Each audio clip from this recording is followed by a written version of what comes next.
No, not right now. There's one. Mom, I got a baby in my pocket. 2, 3.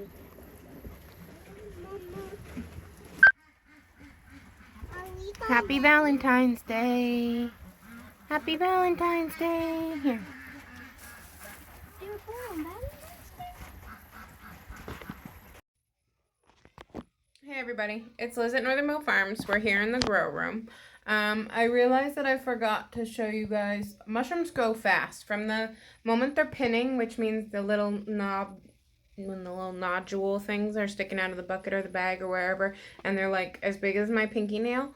From that moment till about around 5 days is how long oyster mushrooms take to get from this little pinky fingernail to the basket of mushrooms that I've been showing on Facebook.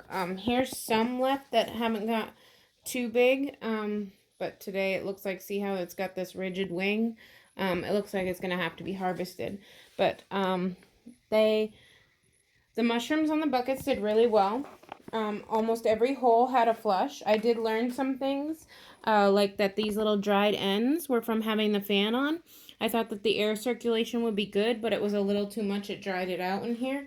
Even though, as you can see, the humidity, I dropped the thing on the floor so I can't tell the temperature, but it's usually around between 60 and 70, maybe a little bit more in here, and the humidity is what I really need to know, but it's 80% humidity in here is what that little thing over there says. So, but the mushrooms, these are the smaller ones that I had left on here to see if they were going to get bigger, and every hole had a little pin. These buckets should produce a second flush. A flush is when these little pins come out right here. Then when they come out, I come in here about 3 times a day and I spray the bucket. And make sure to keep the pins moist, because as we know, mushrooms love moisture. So I spray the outside of the buckets like this, getting it kind of saturated on the outside of the bucket so that there's water droplets on the bucket. I try to do that 3 or 4 times a day to keep it nice and moist. And as I had said before, almost all the holes had mushrooms coming out. So we harvested those. I'll have pictures I'll put up. We sold a couple, but mostly I'm going to dry them in the dehumidifier to save for later, and we're going to wait for second flush. Now, second flush is never as good as the first flush. It's not as prolific, so I'm hoping for at least half as many, because that would still be plenty. And a third flush is people toss it up on whether they should do it or not, because we may only get, 2 or 3, so we may try and figure out how to combine some buckets or push them down to make maybe 2 buckets and use the other buckets, because I do still have this over here from the this is more white oyster that we hadn't put into a bucket. This is one. I have saved the other one. The mushrooms are made fruit flies. I think it's actually the rye that is decomposing to be the mushroom food that is making it have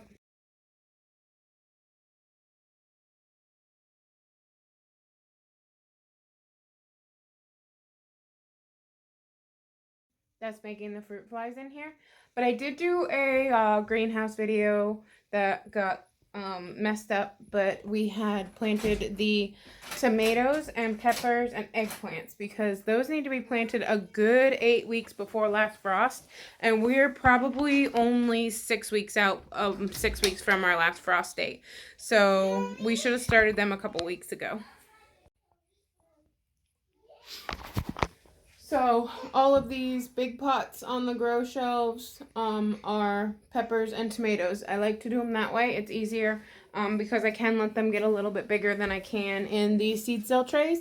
These are flowers and herbs, I'm pretty sure, in these. But when I plant the tomatoes and peppers in these, they really can't get a good root system going on before I start trying to rip it apart, and I usually lose them if I do it in this compared to as if I grow them in here and I just sprinkle 2 dozen seeds in here.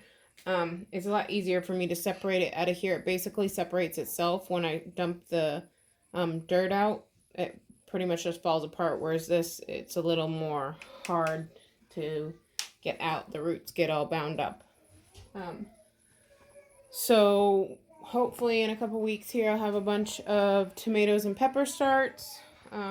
Everything else is doing really well in here. The banana trees always have one good leaf anyways. So these are my ice cream banana trees. They were probably about 2 feet tall. Now they're about 4 feet tall. And then the little bananas at the bottom are regular bananas. Coven something or other. This pomegranate looks really good. It's starting to get new shoots. I'd like to put these other pomegranates outside. This one's starting to get some new leaves. And our avocado tree is starting to get a little yellow. I think I need to get some rabbit manure on that. But other than that, they all look really well. These mushrooms are a little bit smaller than the other oyster mushrooms. This one is the pink oyster. It is a really pretty shade of pink. These ones, those bags, I think are where the fruit flies originally came from. I got some cups of wine to catch them. But if I touch it like this, I think it's, like I said, because the rye is rotting to feed the mushrooms. But these pink mushrooms are looking really nice. It's about time to harvest. I think I'm going to harvest either today or tomorrow. And I may wait and see if I get one more flush out of them. But I already decided I don't like the bag method. I'm not going to try the bag method again. I'm definitely going to stick with the buckets. I like that much better. I had 4 bags of the pink mushrooms and 2 out of the 4 were contaminated. And now the fruit flies are all in the bags from the rye. And I don't see any around the buckets. So I like the bucket method much better. The bucket method also seemed a lot easier, more prolific. I may try the pink oyster mushrooms when it actually gets a little bit warmer out because they are more tropical and they do like it more hot and humid. Whereas the regular oyster mushrooms, I'm definitely going to try gold and blue oysters and see how those do because these did awesome, really well. I would definitely grow them again. The pepinos haven't come on yet, but I'm hoping that they're just a little bit later of a mushroom because oyster mushrooms are so early. And I'm also hoping that the shiitake take 4 times as long as any other mushroom. And they need a cold shock before they start growing. Some people even say that they need to be slammed on the ground. I brought the buckets outside right before freezing and I dropped the buckets on the ground. It's supposed to signify the branch of the tree breaking off and falling down in the rainy months and slamming on the ground or hitting other branches on the way down from the tree. And then in the rainy months, the branch lays on the ground and rots. So that's when it's supposed to suck up all the moisture. So I put it outside this last week while it was raining, and now it's outside while it's freezing. So hopefully this helps mimic in nature the way shiitakes go. But we're still probably looking at 2 or 3 weeks before we even see anything start to happen with those. Shiitake mushrooms take close to 3 or 4 months usually from the time of inoculation till you see a mushroom. These we did right after Christmas. So these took from inoculation till now almost 2 months. Probably 6 or 7 weeks. So that's not too bad. And I'd really like to try the other colors. Like I said, these were beautiful. I love these white ones. They look like angel wings. And the pink ones are fun. I just thought they'd be a little more pink. But again, maybe when it's hotter and I can get more actual sunlight in here because we do only have the one window. But I just wanted to update you on those. I'll drop the pictures so you can see the pictures of the pretty mushrooms. And I'm going to dehydrate them and then grind them up into powder and put them on everything. And we may fry them up later, like a breaded thing. So if I do try that, I will record it and I'll share it if it's any good. 8 babies. Mama Bunny, let me see them for a minute.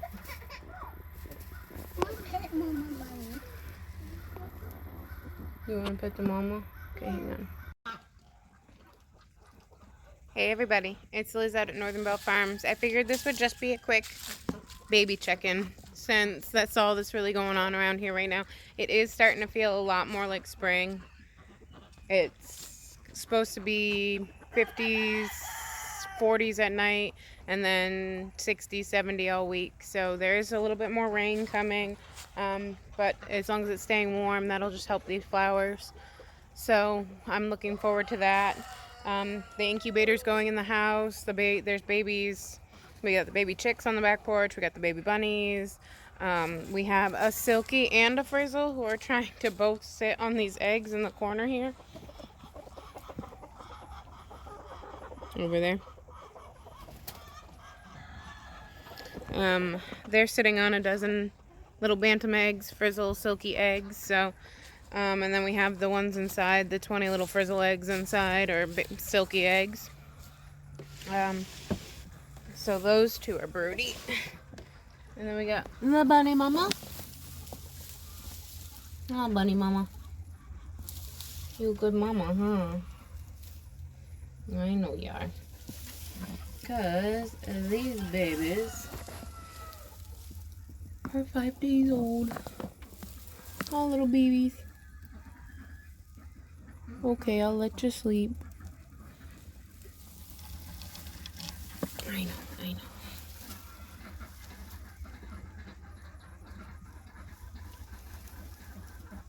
One more peek.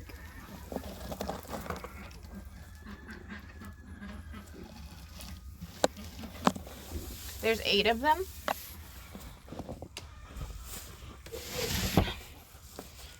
I'm thinking of this weekend, I would like to finish up this little meat bird duck integration pen back here in the back garden.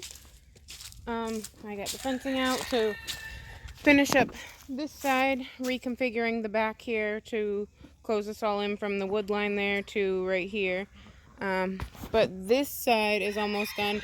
I just need a gate right here and this one little last section of piece of fence from right here to right there. So, and then I have to move out obviously some of the plants in here. There's probably some seeds that drop, so hopefully they'll grow a little bit before they get eaten. But this is agapanthus. It's a really pretty blue flower, so I'm definitely going to move that back to the front garden where it came from.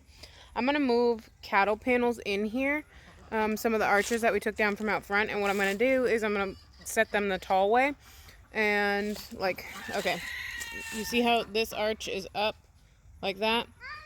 Well, I'm going to lay it down on the ground so that it's a half circle. And then I'm going to take 2 of them, put them together, make them a full circle. Take a third one, lay it over the top since it's hawk season. The fight is over so we can do the marshmallows right now. We'll do marshmallows later, Pazel, okay? Why? Because marshmallows for later. No. It's not even lunchtime. Yeah, it is. No, it's not. You gotta wait. No, I don't have. We're supposed to do s'mores later. And it's been raining forever, so we've had to wait a while. So someone is definitely ready for s'mores.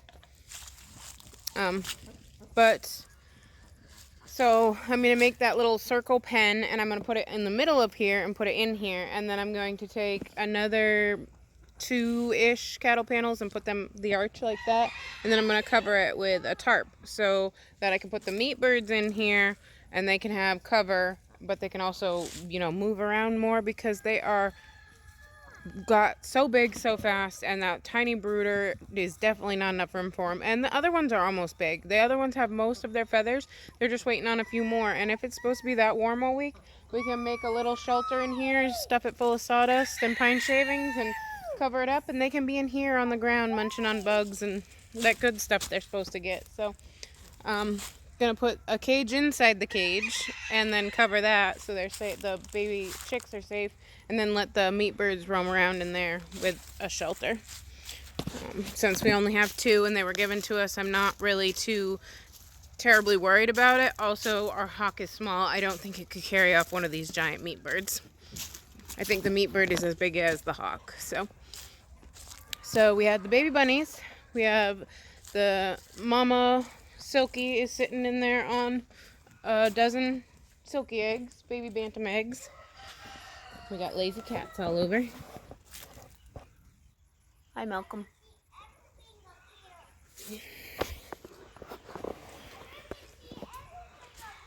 We have sprouts, tons of lettuce coming up. I have someone coming over, or maybe a couple people coming over to help me plant some stuff this weekend. Here are the meat birds. See, they've almost taken up their space, and they keep hopping out because it is too small for them. So they need to get out of there this weekend.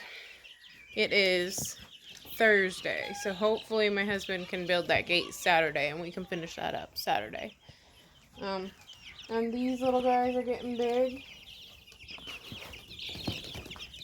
I want to get them out on the ground, on the dirt, eating grass and bugs.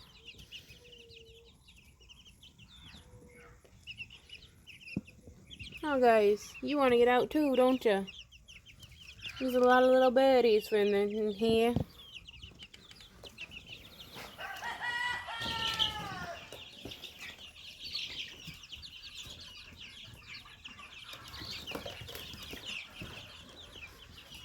So, there's those cute guys.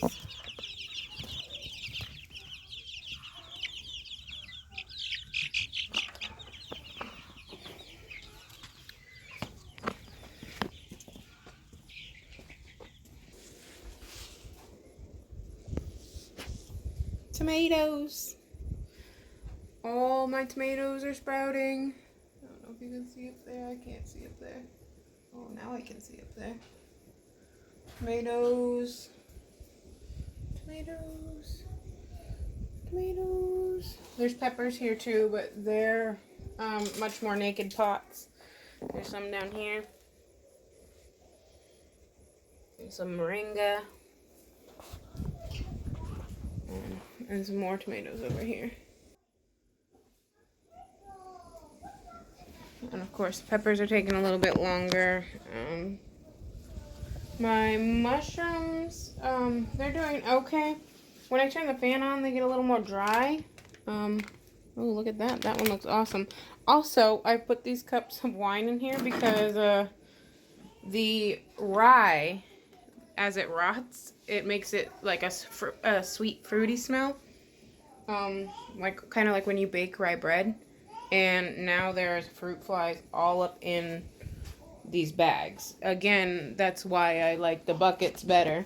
The buckets don't really have any fruit flies on them, and there's the same exact stuff in the buckets as there is in the bags. But the bags are more exposed, so there's a bunch of fruit flies right in here.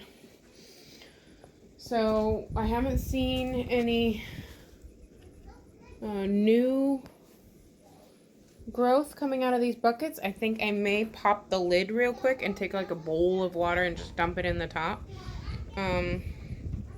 Because none of our other buckets have been doing anything, and the white oysters may need a little bit of a boost, especially with having the fan on. It does dry out the mushroom medium a little bit more. And then here's some clips of our little plant babies. These are mostly lettuces. Here's some lettuce. Here's some more lettuce. We have herbs and celery, flowers, fennel, cilantro, dill, cumin, blueberry bushes,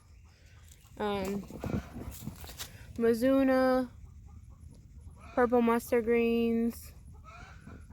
It says leeks, so that's probably where there is nothing. This is all different kinds of lettuce. I think this is kale, lettuce, mizuna, lettuce. I think these are artichokes. Of course, I wrote with permanent marker, so all my tags are naked and empty, so couldn't tell you what they are exactly. Like over here, the chickens got out yesterday, so they scratched up my cumin. They've eaten all the tops off of my brassicas. That's all I know about these, is that there's cabbage, Brussels sprouts, brassicas. That's all I got. This one says cauliflower and green Brussels sprouts, but the chickens have eaten it, so they're going to have a little bit harder of a start. Collard greens. And then same within the greenhouse. The greenhouse has some kale. There's some flowers back there. I'm pretty sure all those back there are flowers. peppers. This tray is finally doing something. Mixed marigolds. Collard greens, flowers, dill, and more empty, unlabeled trays, which are probably just flowers, and, you know, I'll figure it out. It'll be fine. But there's peppers and roses and flowers in there. Magnolias, shrimp plants, bunch of other stuff like that. So those are the plant babies, the animal babies, and the kid babies are sleeping, or I'd show you them too. But Valerie's adjusting nicely. Hopefully a couple more weeks and we'll be good. And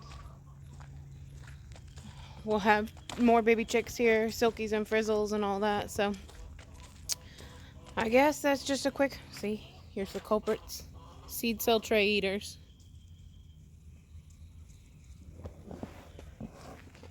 And they're eating all the buds off the hydrangea.